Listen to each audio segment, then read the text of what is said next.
prospect of lifting trade sanctions will be a huge relief for Iranians, for whom life has become very expensive. CCTV's Owen Fairclough reports. It's a deal that has them dancing in the streets of Tehran. The outline accord on Iran's nuclear program is considered by many countries a major breakthrough for world peace. But for millions of Iranians, it's about making life more affordable.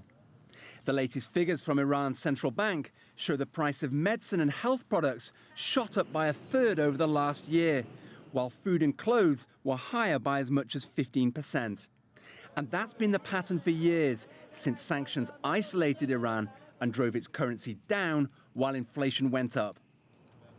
The International Monetary Fund says that prices in Iran will rise by around 20% this year, and they rose around the same amount last year.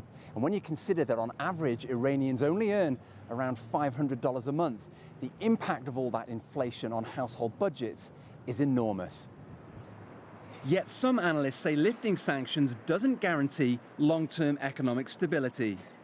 It depends very much on the policies of the government in Iran. Is the government in Iran going to agree to growth of a private sector, or do they want to protect the privileges of the few, particularly that of the Revolutionary Guards? The most recent round of sanctions sent Iran's economy into reverse, but it is growing.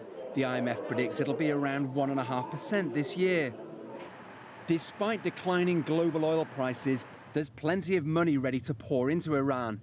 The government held an investor conference in London last year, and it plans to follow up with another meeting this year to sell lucrative oil and gas drilling contracts. Owen Fairclough, CCTV, Washington.